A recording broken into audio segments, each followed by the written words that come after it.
I was born in the Middle East. I won't mention the country, but the following story is all true. When growing up, I remember my name being called as if from far away.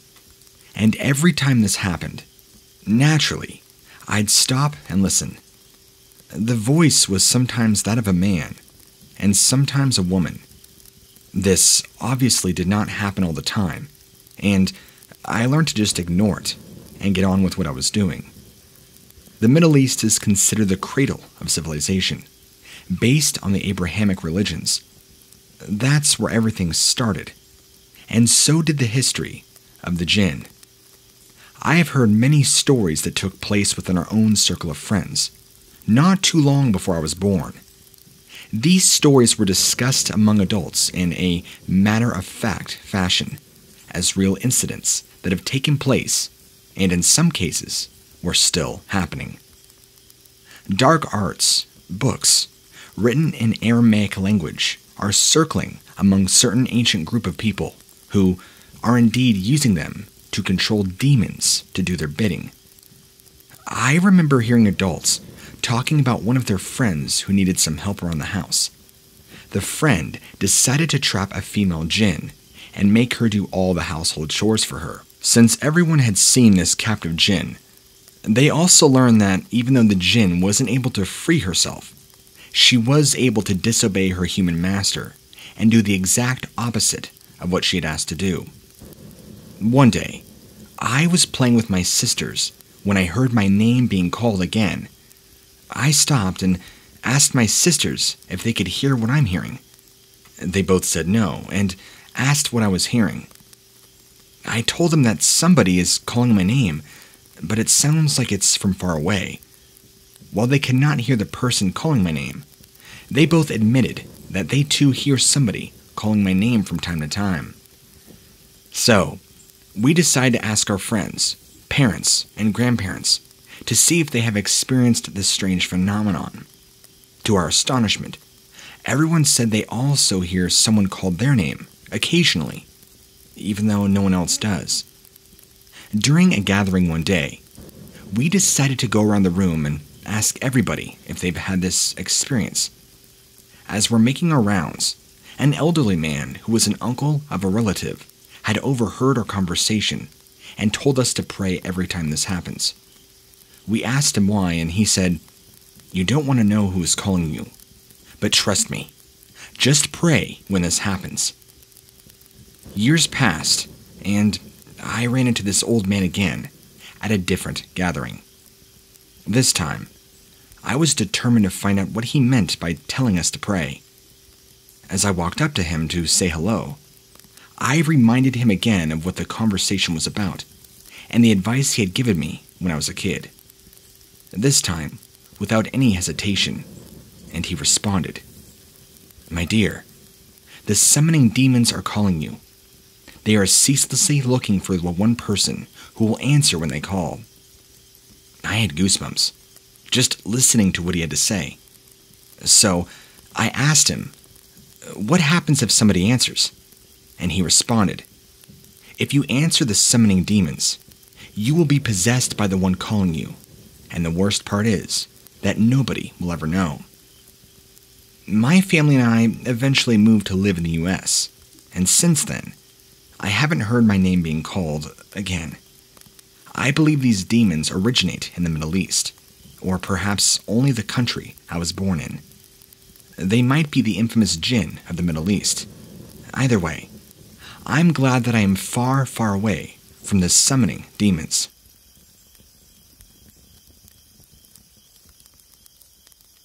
I remember quite well when I was about 6 years old. I was in first grade. It was just a normal sunny day here in Florida. This particular day, though, will always haunt me, because it happened so unusually. I was finishing halfway through the day at my elementary school. My older brother, who was in 5th grade, tossed me the key to our house. He had guitar practice after school, and my mother was supposed to be home, just in case I had a key. The day was over, and I was going home, got off the bus, and I headed to the door. I did not see my mother's car, but maybe it was in the garage. I tried knocking. No answer. I had begun to get worried, knocking harder and harder. Still nothing. I had forgotten that I had the key in my lunchbox, but I was just so overwhelmed with anxiety, thinking something bad has happened. That's when I got this icky feeling. All of a sudden, the door opened. I thought it was just a prank and that somebody just opened it and ran and hid. I stepped inside, and this icky feeling grew worse. I checked behind the door and the rest of the house very eerily. The last part I checked, the kitchen, and I'll never forget the feeling I got when I saw a Ouija board with its planchet taped directly on the board. I was terrified. I realized then who opened my front door. I dropped all my stuff and ran to my neighbor's house, 3 streets over. I couldn't stand to be alone in that house. After that, it was never the same. Doors would open and shut. TVs would turn on and turn off. They would even turn static, early hours in the morning. No one in my family quite believes my story, but the door was an extremely heavy wooden door that no way a 50-pound 6-year-old could bust it down herself. Most parts of Florida are ancient Indian burial grounds and swampy areas that are ideal for dead bodies. You never know who you could invite into your home.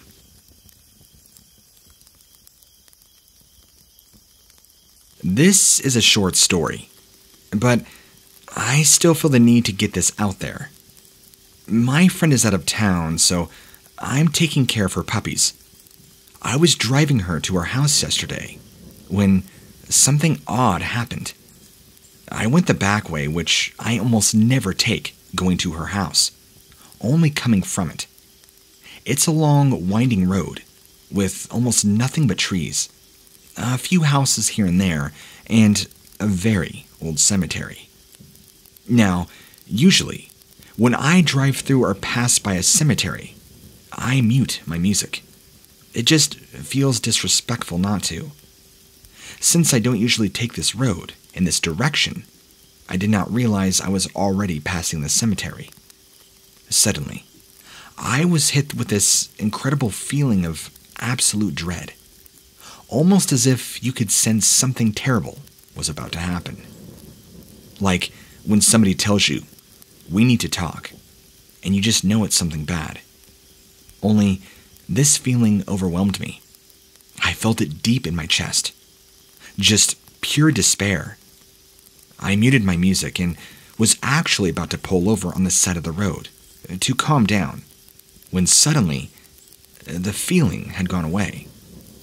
Just as soon as it had come, it went. I felt perfectly fine, besides a little confused. Not sure what else to do, I kept driving, with my music still muted. As I drove, I saw a family gathered for a burial right on the edge of the cemetery. After I took care of my friend's dogs, I drove past the cemetery again, my music muted, of course. I did not get any strange feelings this time.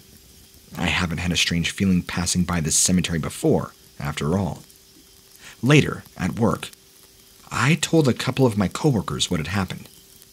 One of them joked that it might have been the spirit telling me to mute my music, as to not disturb the mourning family at the burial. I laughed her off, but in all honesty, I can't help but wonder if she was right. I have to drive past that cemetery again today, and any time I visit my friend, I will always make sure to have my music muted.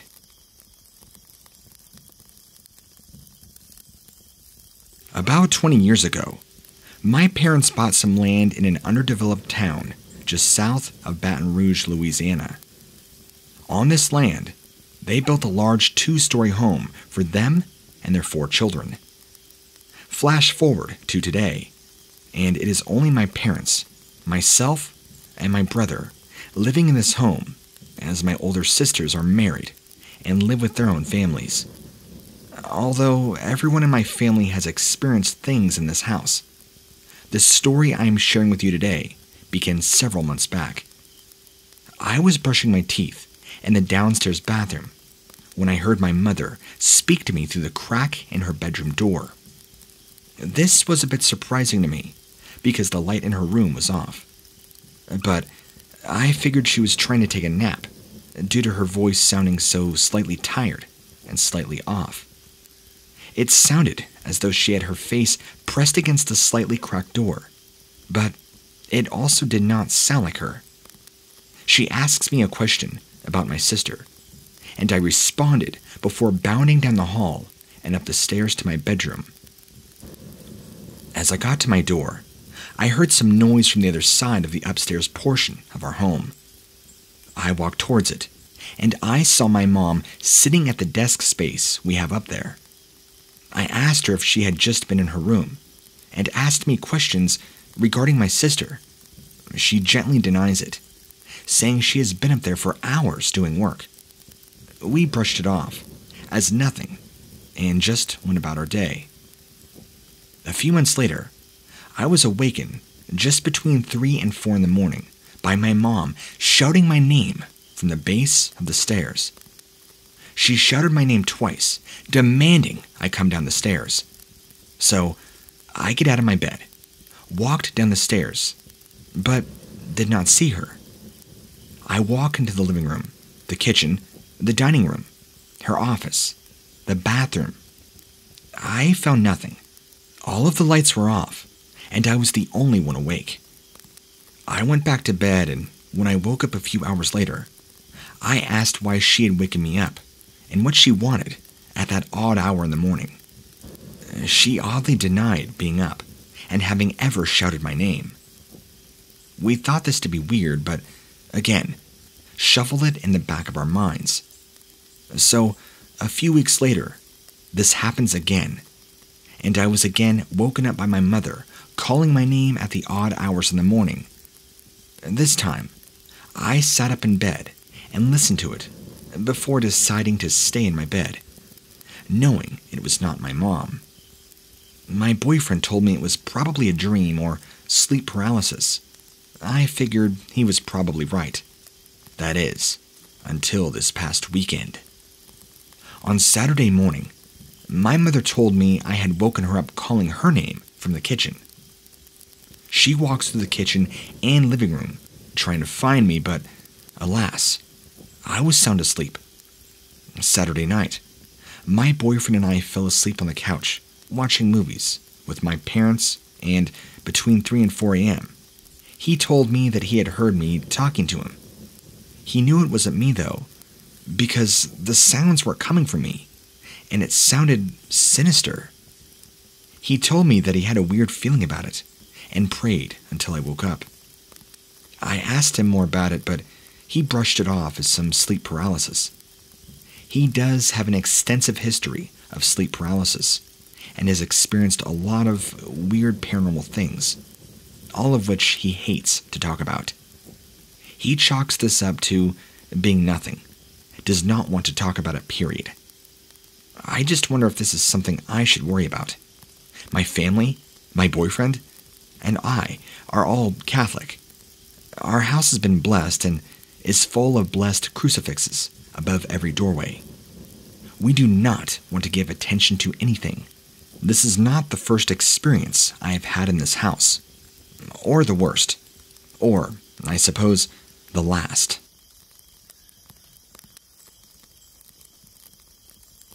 I'm not sure that this is even all that scary, or paranormal for that matter, but basically everything else on here sounds more real, or more paranormal for that matter. Here, I will have 2 different stories for you. One of them about black shadows running in front of me, or waving next to me behind the shed that we had. The second being a woman sleeping next to my cousin. These happened when I was around 12 or 13 years old, the same year for both. The stories are numbered 1 and 2. Number 1. So, this could really be anything. Sometimes when you blink, you see black dots around, or you see things after you have your eyes closed for a few minutes. Maybe it's just me. When I was walking back over the rocks from the swimming area, I saw a black shadow running in front of me, around the size of a 5-foot person. At the time, I thought it was nothing, or it was maybe just my imagination. Then, later that next day, I was sitting in the porch area of our cottage, and I see the same looking black shadow standing behind a shed, waving at me to come over to it, or waving hi to me. As I said above, this could be anything, so take it with a grain of salt. Number 2. This happened a few days or so later, and I randomly woke up in the middle of the night. What time, you ask? I had no clue, as the cottage has no power or anything of that sort.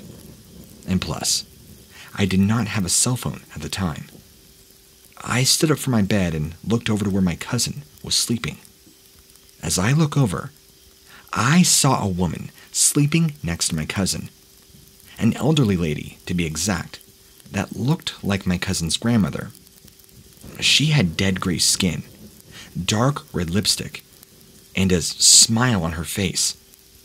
She was wearing what most elders would wear before they went off to bed, but it was in a darker gray color. Her eyes were closed like she was sleeping. I laid back down and tried to fall asleep as fast as I could. The next morning, I asked my cousin's grandma if she was sleeping next to him at all that night. She looked at me and said no. Most of the people were laughing at what I said, and I just said that I saw somebody sleeping next to my cousin that looked exactly like her. I mean, nothing much else came out of that, and I still have no clue what it was that I saw. I just thought that it could have been me seeing things from the dream that I was having. Or maybe it could have just been that dark that I have thought I saw something in the dark.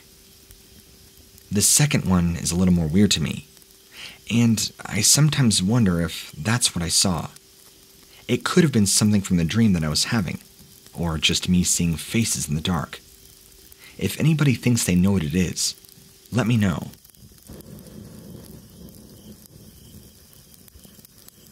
I went to a college in a small town in Michigan, and one summer, about 7 years ago, I had to stay there to take summer classes. At that time, I lived in a house with 6 other people, built back in the 1800s. It was a huge house with about a total of 10 rooms, but no one else stayed back there that summer, so I was in that house all alone for 3 months. Anyway, I was bartending at the time, along with taking classes, and one night, I came home right around 1 in the morning, went up the stairs to my room. I lived on a floor with 3 other people, and a light coming from one of my roommates' rooms caught my attention. Everybody had been gone for 2 months or so, and her door was padlocked, shut from the outside, so I didn't understand why her light was on. I quickly texted her to ask if I could unscrew the padlock so I could check on it. She said that it was fine, and also reiterated to me that she had not been in there for 2 months or so. Once I opened the door, I shuddered. The light was on, and it was a light switch on the wall that had to be flipped manually to be turned on.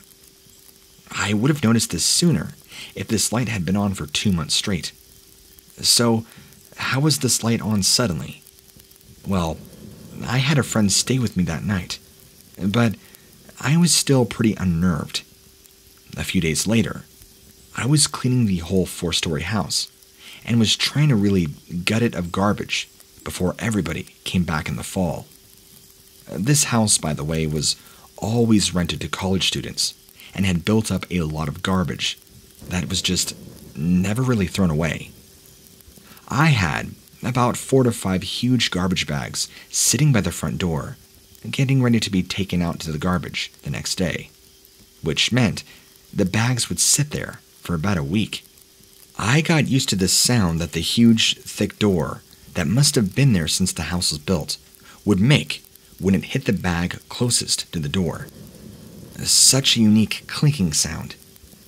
I was up in my room one day and had been thinking about that darn light that was turned on all of a sudden. Now, I distinctly heard that sound of the door hitting the bag. I tweaked. I called a few of my friends to help me check the whole house for maybe an intruder.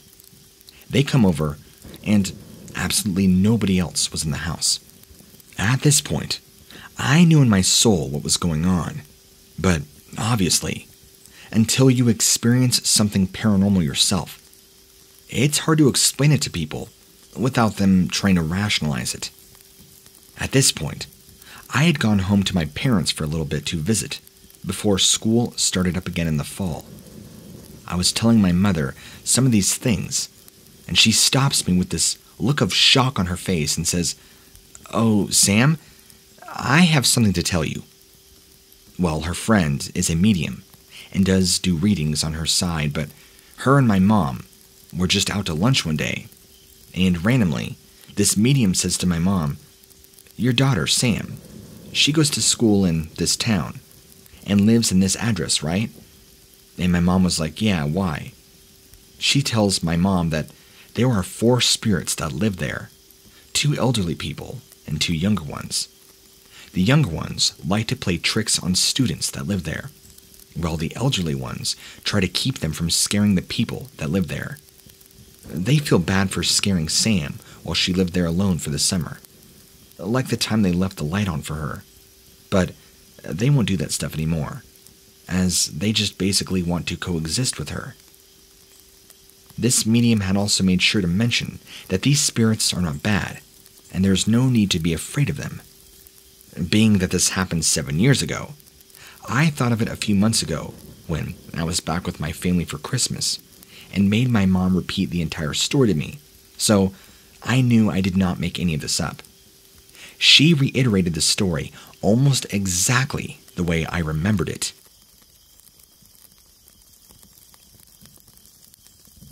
I'm 23, and I'm currently living alone.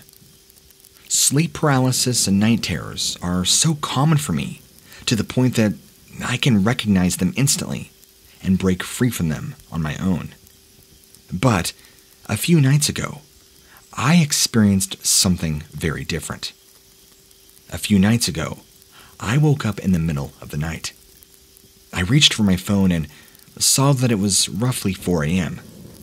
I'm a light sleeper, so waking up randomly like this has always been annoying, yet a common occurrence. I sighed. My alarm will go off in 2 hours. I should really try to fall back asleep, I thought. I kept telling myself to stop trying so hard. Let the sleep come to you.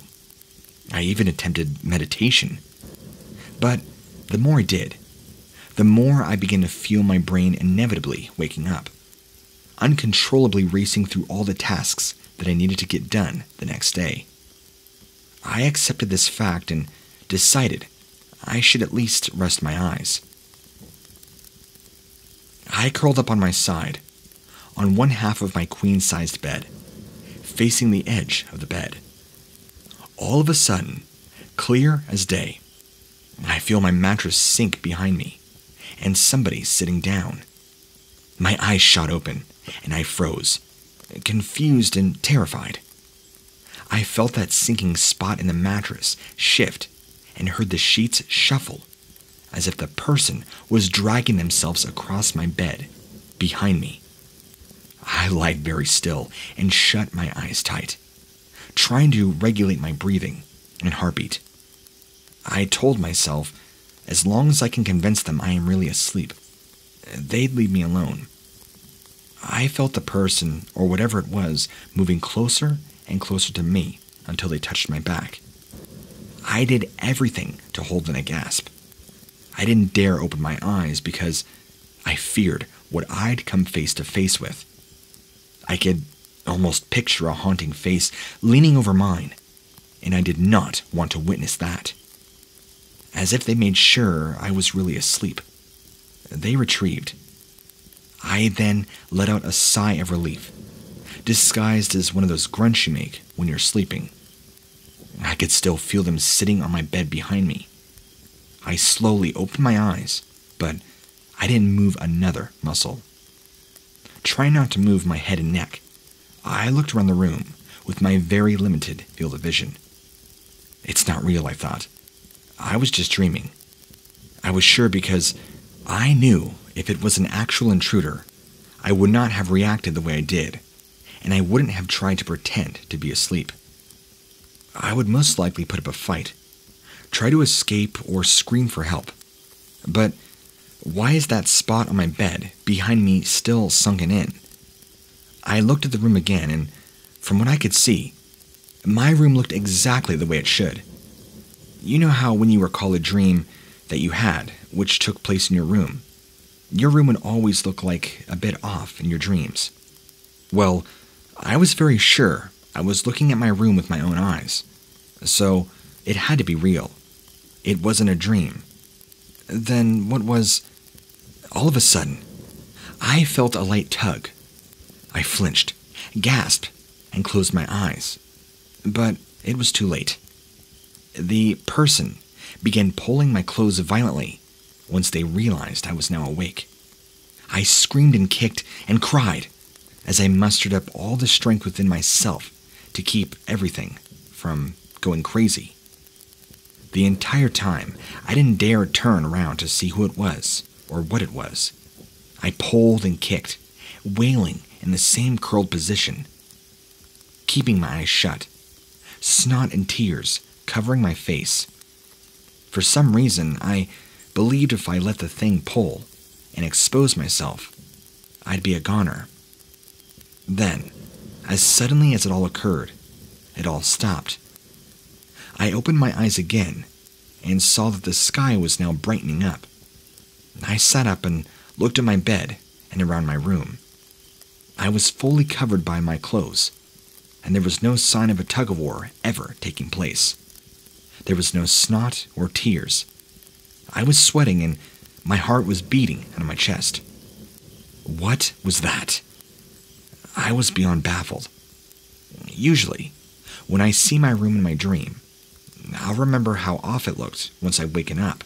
But this time, nothing about the room I just saw seconds ago looked off to me.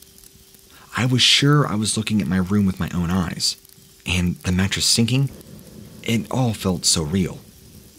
Perhaps my eyes were really open and looking at my room in reality, but my exhausted brain somehow slipped into that realm between dreamland and consciousness and created this juxtaposition of reality and imagination and terror.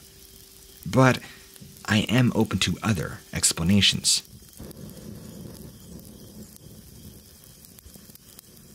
I have always been bothered by this one experience, and to this day, still have dreams about it. I'm now 38, but this story begins back when I was only 21. Back in 2003, I was living with two roommates in an apartment in Minnesota. They were friends of mine from high school. Our life was usually pretty boring. Just three guys, hanging around, playing video games, that kind of thing.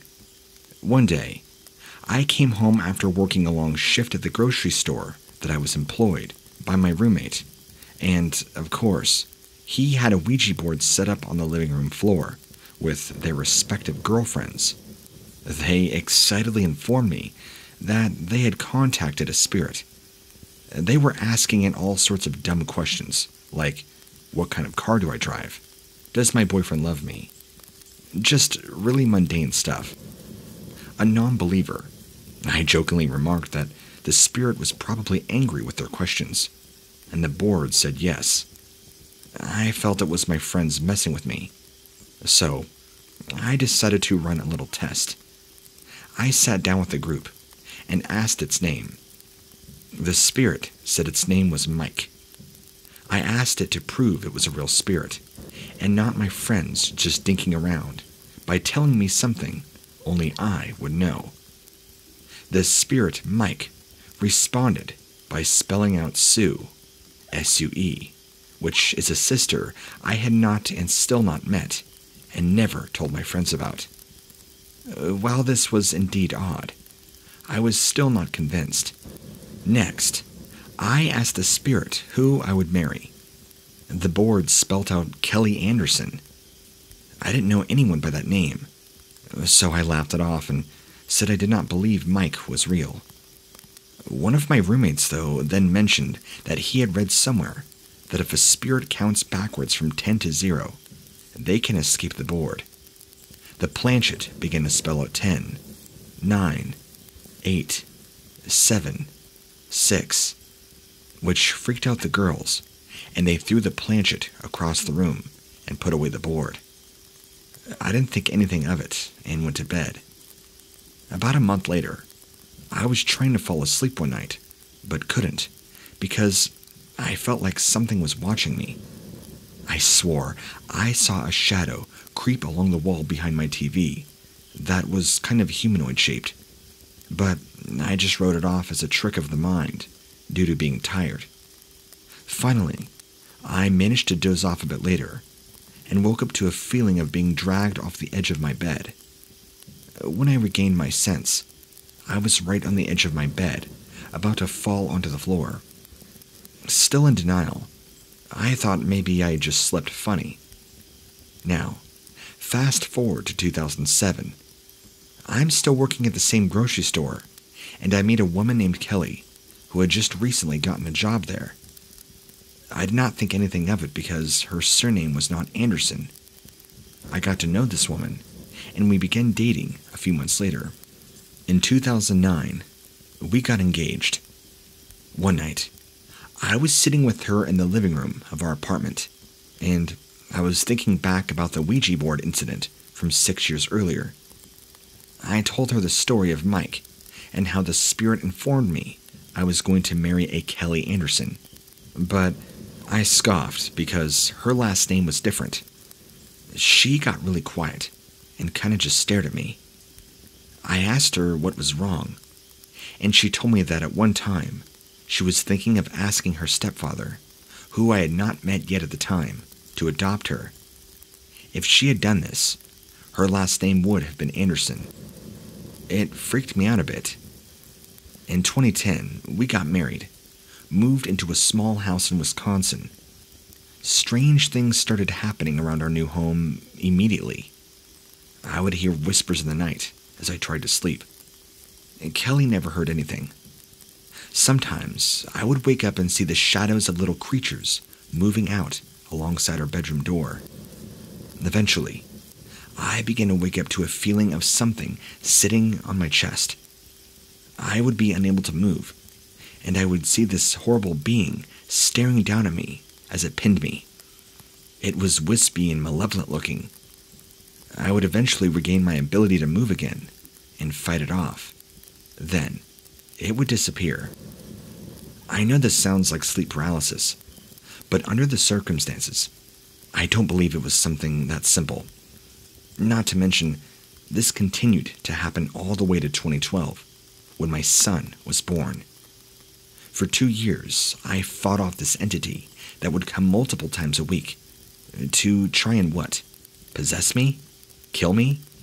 I have no idea. I was constantly tired and worn out.